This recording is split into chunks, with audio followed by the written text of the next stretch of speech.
Hi everyone, Gary Cassidy here, and I'm joined today, I don't need to say it because you can see him, but I'm going to give him an intro anyway. Former ICW Zero-G champion, running FPWA right now. I feel like, I want to say the dad bod god, but if you've been seeing his Instagram, he's looking very trim. I don't know if we can call him the dad bod god anymore, but we'll get into that in a wee bit. He's just debuted on NXT UK, which we're definitely going to talk about. Andy Wild, how's it going today, Andy? I'm brilliant, mate. Thank you very much for having me on. I do appreciate it, and I do appreciate the not calling me a dad bod god, even though I need to find a kind of a middle ground name of like, I'm trying to help all the dad bod gods out there and trying to get them. We're moving towards summer now, so we all need to trim up a little bit if we want those extra pints.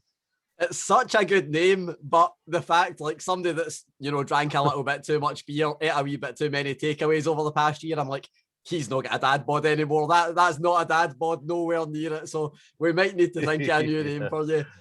Firstly, I'm going to congratulate you on debuting for NXT UK. We're going to talk about that in a wee bit, but I feel like we should start a wee bit further back than that. So I interviewed you a couple of years ago, and I think you just had the match with Stevie Boy Xavier. I'm not sure. I don't think it had aired yet on ICW Fight Club. Yep. And you were just about to face Mark Coffey at Fear and Loathing 12, I believe it was. I think you were on like night 1 and night 2 of that. One of them was a tag team match. I think that's right. But for me, the thing, I've been watching Scottish wrestling for a long time. I'd seen a lot of Andy Wild at that point, and I had known you were a talented guy. So I don't want to detract from the fact that I already knew you were good. But man, that Stevie Boy Xavier match, like that was just, it's the kind of thing where, not just in wrestling, in life, we take so much for granted. We just see things, they entertain us, and it's like, all right, cool. But that match really opened my eyes, and I was just like, this guy needs, or both these guys need to go somewhere. Both these guys deserve to be on a massive platform. Was it the same for you? Did you have that match and you instantly went, that was good? Or was it the kind of thing where it took you by surprise when people were really invested in it? For anybody that's kind of met me in wrestling, you'll know from speaking in the past and things, I'm not like a big-headed or full of myself kind of guy, but I knew after years and years of kind of fighting my way up through the card in ICW again, after I had that little bit of time out, that I just needed a main event. I knew where I was, I knew where I could be. I just needed to be allowed to have that opportunity. Like, put me in that role, let me do what I want to do, put me in with someone like Stevie, and I will show you in however long the match lasts exactly where I belong on the ICW card. And that's what I felt happened that night. It all kind of fell together. My confidence was, I walked into that match thinking, I know who I am for the first time in my wrestling career, which was a big thing for me. And I just wanted to show everybody. And I went out there and put on what was probably one of my best matches I've ever had. And even at the end of the match, like after Stevie hits me with his finish and wins the match, and great for him because he's a fantastic talent. After the match, we stand up and he hugs me and he just says, "You showed them, didn't you?" And he just, like, even he said it to me. I didn't even G him up. I didn't say anything about it. He goes, "Well, you showed them," and that was it. And it was kind of a mutual, before we even came backstage, we knew, and there was kind of, everybody was backstage and a few people gave us a clap and bits and pieces. So it was a real big turning point for me. And it was actually the match that I sent to WWE to try and get a foot in the door at NXT. So yeah, it worked. I think everybody was on the same page as yourself and me on that one. Yeah, we'll definitely talk about the WWE stuff in a little bit. But that for me, obviously when there's a championship match and it's not at like a pay-per-view or a big event, it's kind of like, well, we know what way that's going to go. But that match was one of the ones where it made you doubt. It just made you doubt and think, man, it might be Andy Wild's chance here. It might just, and that's props to both you guys for being able to make people believe that it was a possibility. Great match. But of course, you've spent many years in wrestling as a wrestler. That match, it made everyone believe that it's not just, Andy Wild's kind of going into the twilight of his career. It's definitely just starting. But you're also helping a lot of people that are just starting their careers as well. Because we mentioned, FPWA, doing great things over there. I think the last time we spoke, you just started it.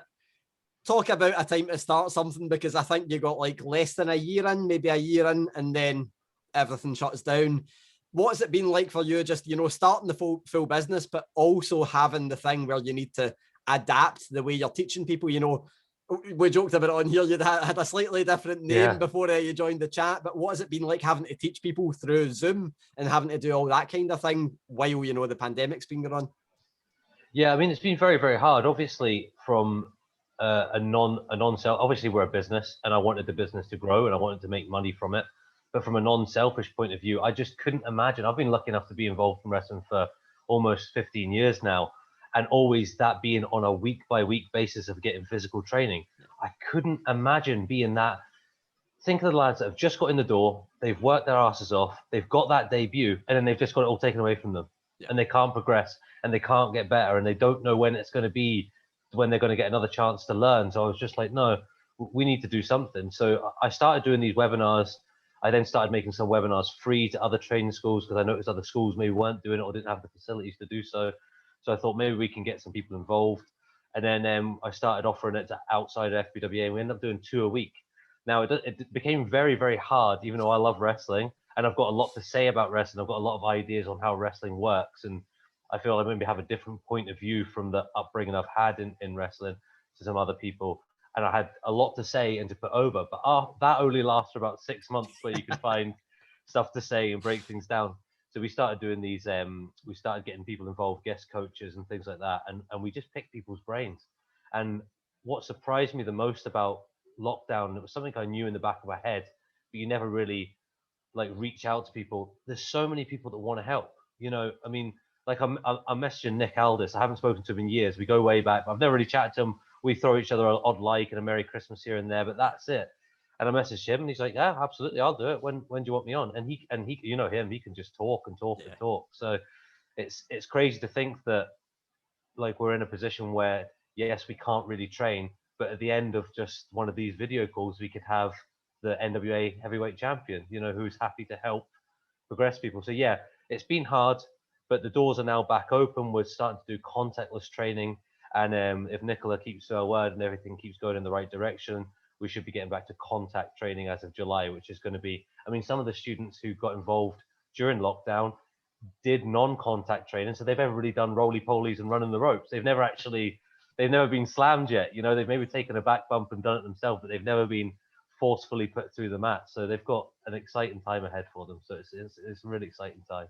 I've just got in my imagination 2 trainees going into a lockup and all you guys cheering because you've not seen a lockup for so long.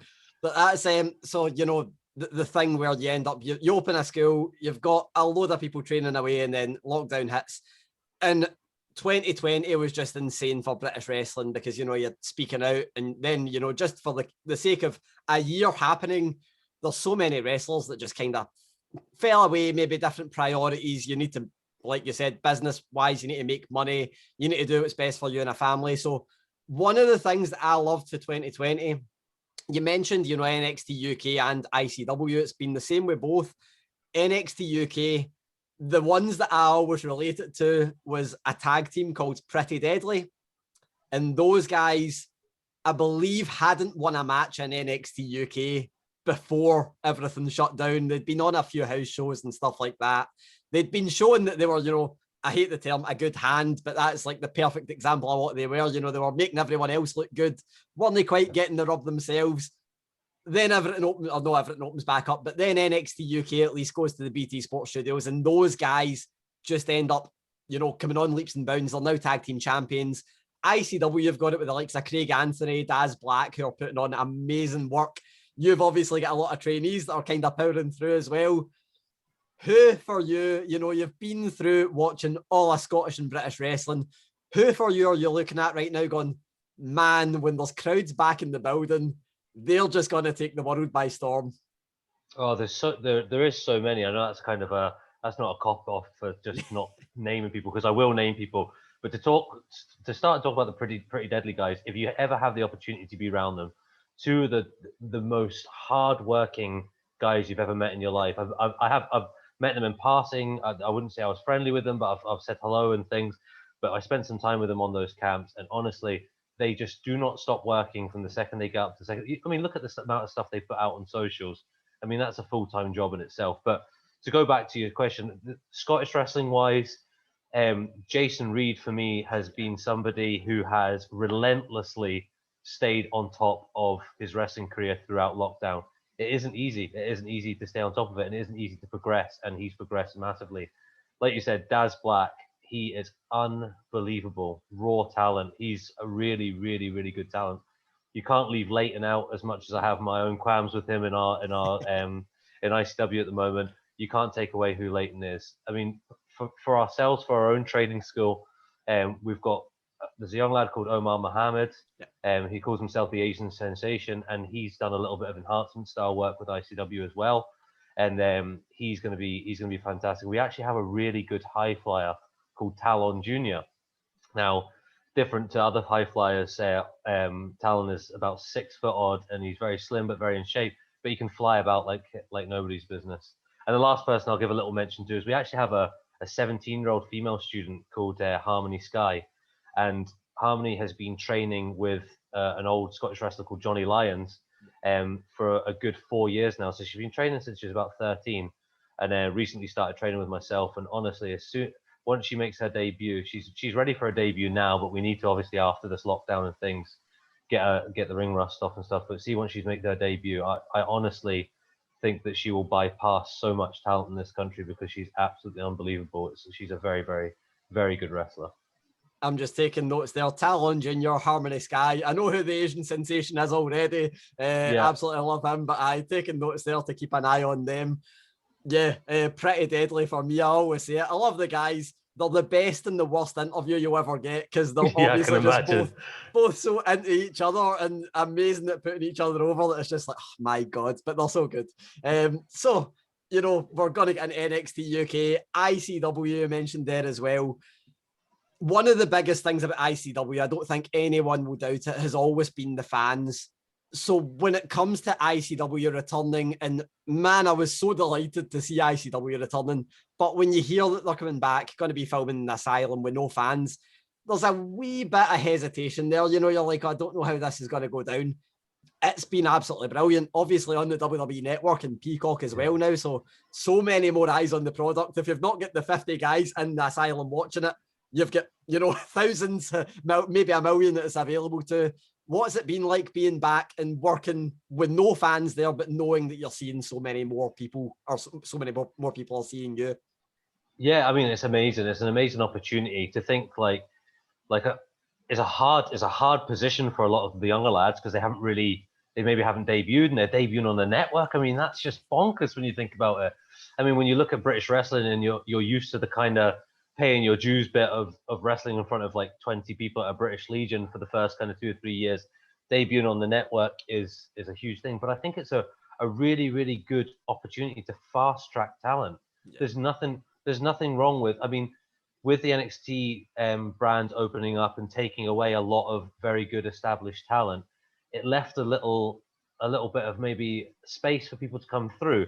And that wasn't maybe happening. There was maybe a lot of, like you said, some people have now disappeared that were involved in wrestling before, that were maybe taking some of those seats and that could have been filled by talent that deserved a place on the show. And now you'll see those people moving forward. So in that regard, I think it's an amazing thing for myself.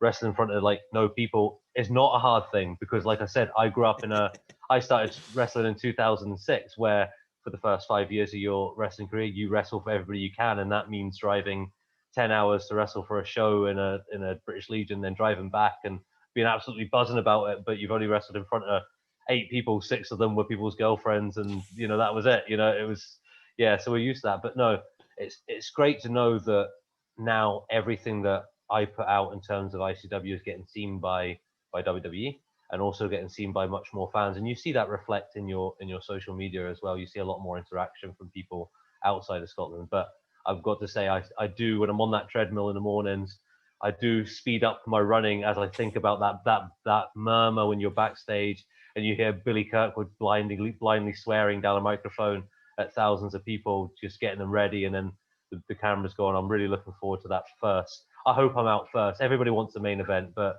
I think on that first show back, I would really like that first match out, maybe against somebody like a Stevie, and just remind everybody what ICW is. That's one thing though, man. You guys must be like, how annoying. Billy Kirkwood's going to get the biggest pop ever. Like none of the wrestlers are getting the biggest pop. Billy Kirkwood is getting the biggest pop ever when it's the first show back.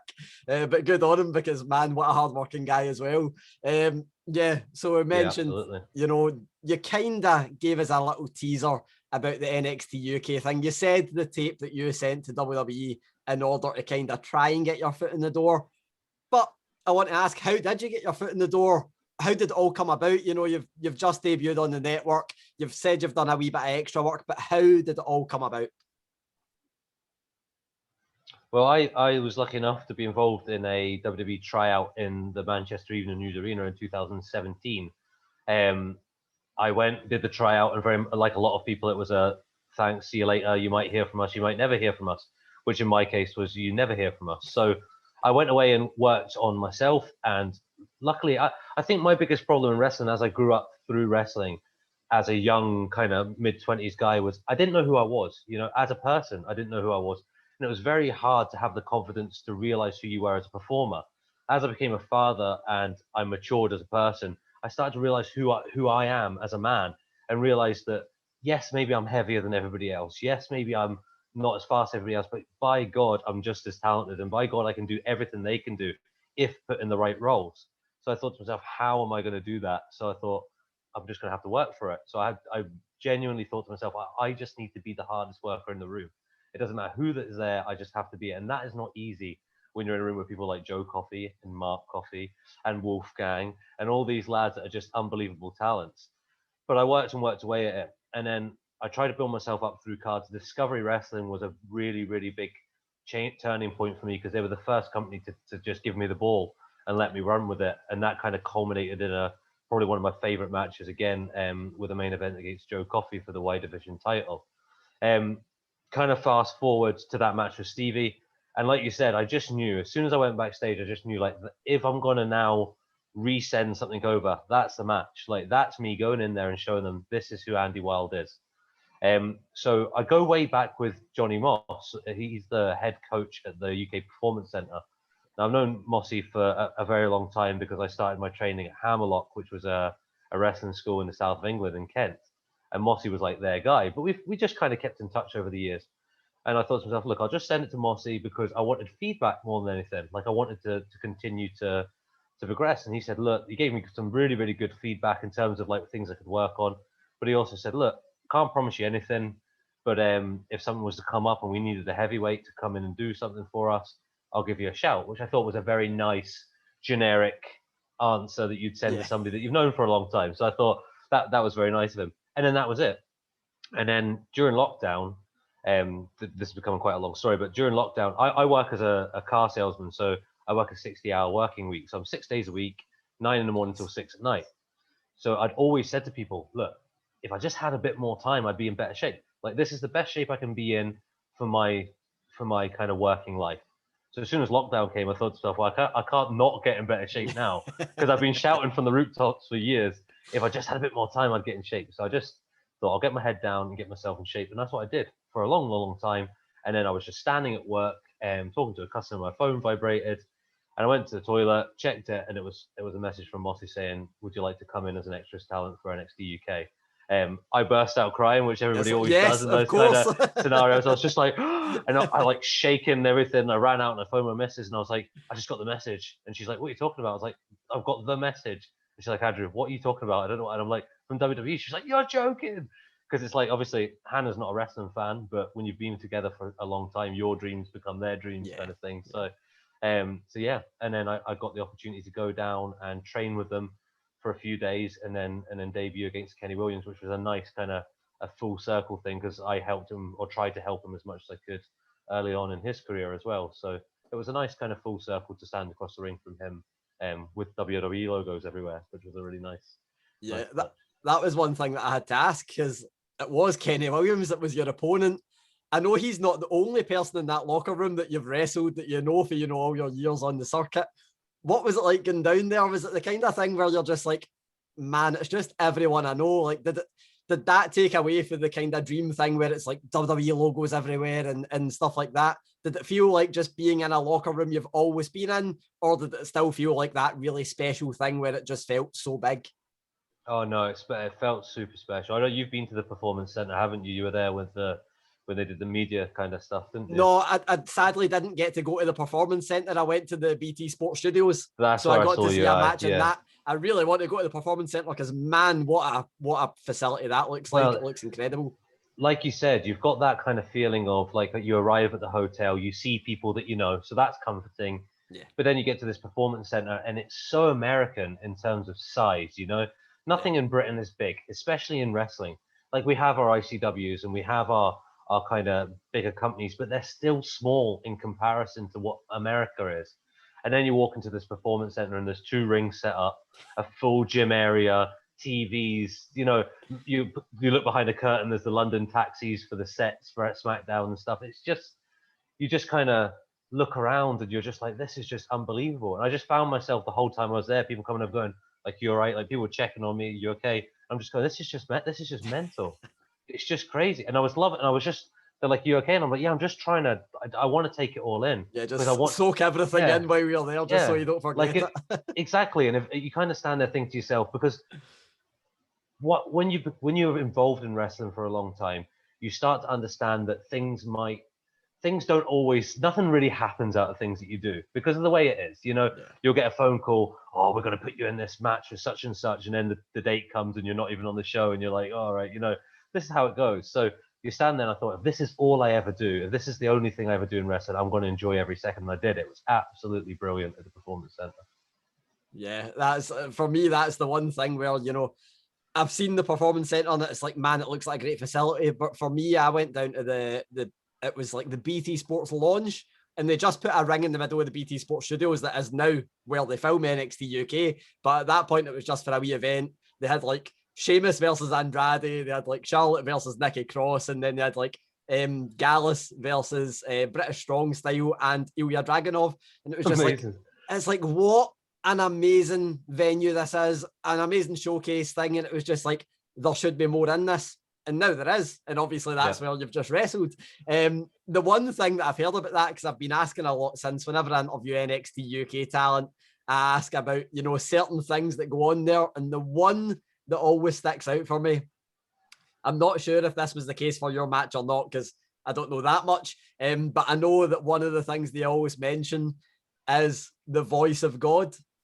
And it's Shawn Michaels speaking over the tannoy to kind of direct things here and there and kind of produce. But it's not just Shawn Michaels, because you've got the likes of Johnny Saint. You mentioned Johnny Moss as well, who obviously is quite a big name. He's by no means a small fry in this industry at all. Did you have Shawn Michaels? Did you have any of those kind of guys helping direct you? What was that experience like of having, working with these big names?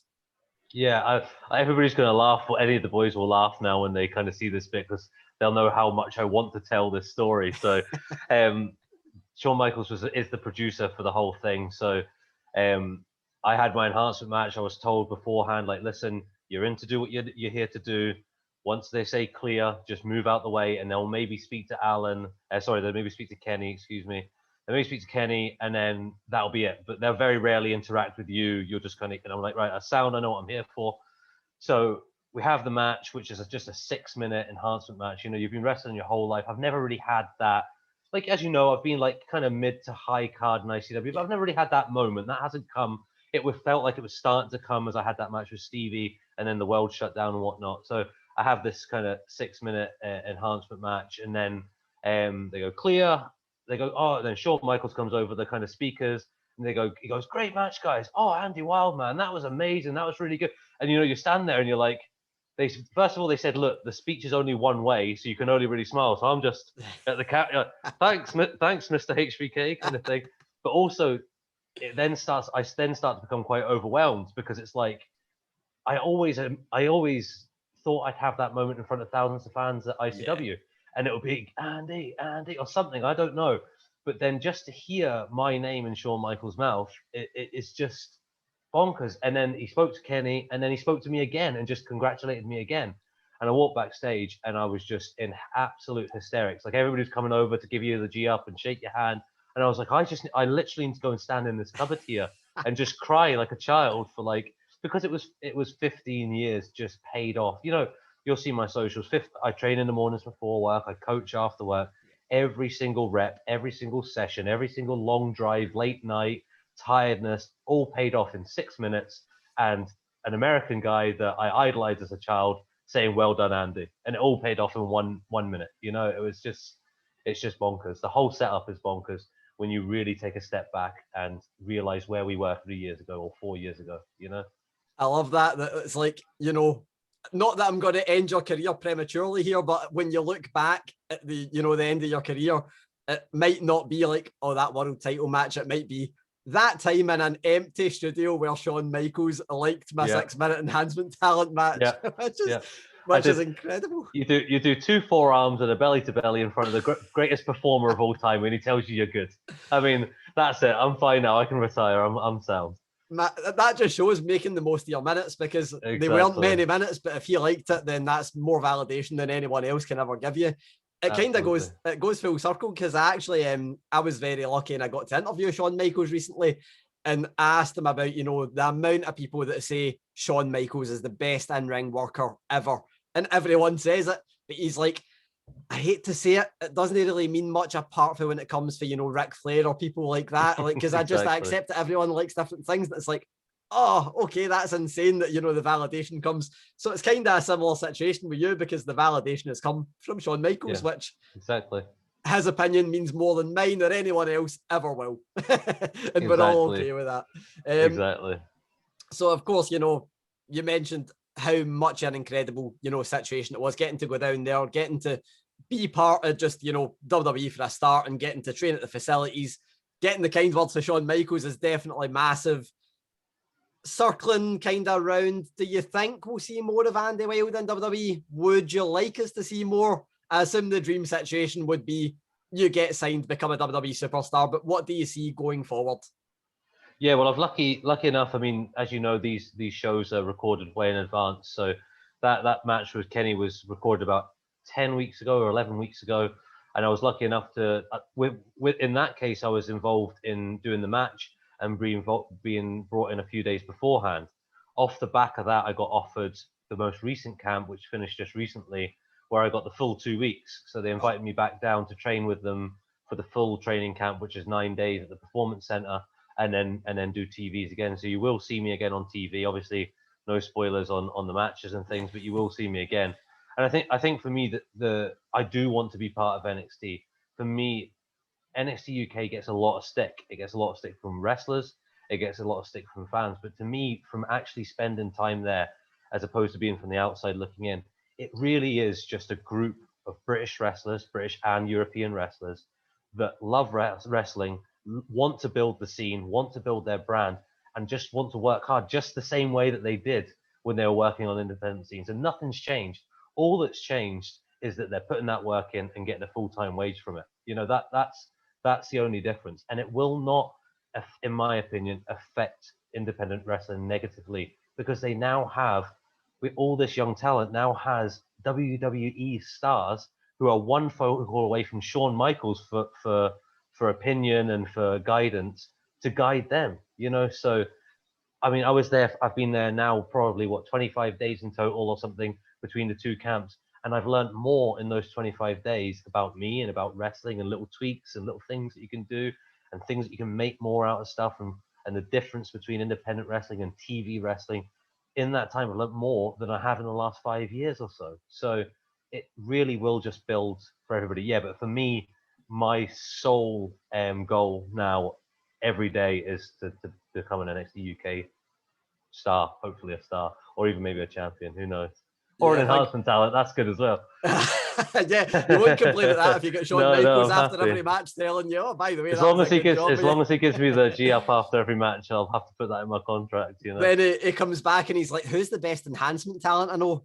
It's Andy Wilde. Let me get in the ring. Wilde, yeah. I'll take that. So I've only got a couple more questions. Firstly, I need to say, man, having to wait 10 weeks to be able to post that you were on NXT UK. That must have been hell. That must have been absolutely. It's so painful because I've got so many mates as well that I hadn't really told that I've missed their stag do's, I've missed their weddings, I've missed their kids' birthdays and things over the years because they've supported me with wrestling. They've been like, go for it, man, do this, do that. And you just want to say to them, mind all those times I missed all that stuff. Thanks for helping me out because look where it's got me. It's paid off, yeah. It's been really hard. And my son, actually, I put it on my socials, but he did a little piece in his school newspaper about wrestling. My Dad, the Famous Wrestler, it was called, right?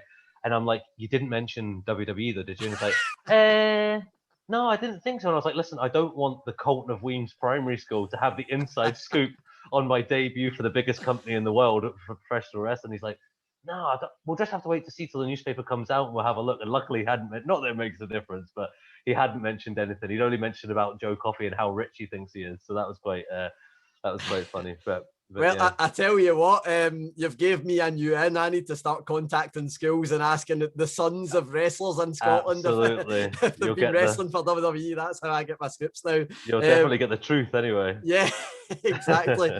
So, one more question. I think I need to say as well, on that note, you mentioned NXT UK. For me, I think people were so over the moon, and I don't want to bury this company, but people were so over the moon with World of Sport. And they, for me, were great at putting, wrestling in primetime slot, amazing, polished kind of product and shining a light on UK wrestling. I don't think NXT UK is much different for that. I feel like they've essentially gave us what was missing, the eyes and then the nice production. And then you've got British wrestlers doing what they were doing for the past 20 years. But I'm not going to, I feel like this question, it might sound a bit loaded. I don't want you to pull the NXT UK championship up and say that that's the answer. I hate the question that everyone always asks about dream matches. But I don't know if Andy Wilde has maybe been asked about a dream match with a WWE superstar yet. If Andy Wilde was to get signed by WWE, for some reason they're like, man, Andy, here's the book.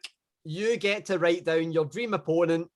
Let's say an NXT UK one, and let's say just someone overall as well. Who would be the two opponents that you're like, I need a singles match with this NXT UK guy and this Raw SmackDown NXT guy? Well, I think the NXT UK guy would have to be Noam because we've had just, every key point in my career when I've looked up, he's been standing across the ring for me. Even at the NXT thing, I walk into the Performance Center and who's the first person I lock eyes with?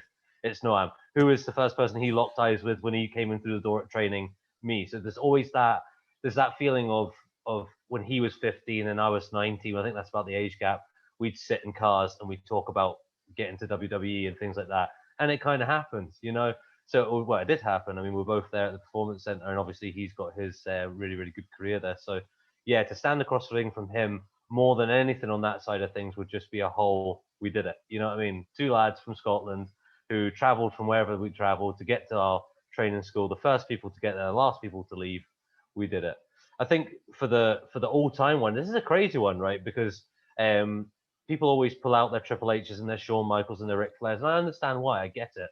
But for me, when I started watching wrestling, Rey Mysterio really captured me as a performer. And it wasn't till I started learning to wrestle that I realized that I really liked being the guy that Rey Mysterio was wrestling, if that makes sense. So I liked all his stuff. But then when I started to understand what wrestling was, I thought, God, I could be that guy. I'm your guy from underneath. I'm your Dean Malenko. I'm your kind of William Regal, these good bases. So yeah, I think my dream match, my big payoff match of like, if I could just pick one and be given 20 minutes or whatever, would be to give that match that kind of brought me in and wouldn't let me go of a guy trying to pin Mysterio to the mat and throw him about when he tries to pick up momentum. That's my real kind of dream match structure and opponent, I feel. Man, I love that because that is like, we don't often think that. We always think our favourite wrestlers, but you never think of the guy that's actually not putting in the work, because obviously both guys are putting in the work, but the guy that's making them look good. And as you've said, Shawn Michaels' favourite enhancement talent facing Rey Mysterio would be there we go. would be not a bad. I'm going to change my Twitter handle now to Shawn Michaels' favourite enhancement talent. I think we can throw Dad Bod God out there, and then you can just have that HBK's favourite enhancement talent. There we go. We've done it. Yeah, man. thank you so much for chatting to me. It's been an absolute pleasure. I can't wait to see. I was going to say I hope we'll see more of you in WWE, but we know that we will. We do. Yes, we know we'll see at least a little bit more, but hopefully after that we see a lot more as well. Hopefully I'll chat to you again. If not, as we are right now, maybe through WWE. You never know. Maybe. But yeah, thank you so much, man. And I hope everyone gets to see you doing absolutely everything that you've been doing for the past 15 years, but on the WWE network. Thank you very much, mate. I really appreciate you bringing me on. No, cheers, man. I appreciate it so much. Thank you.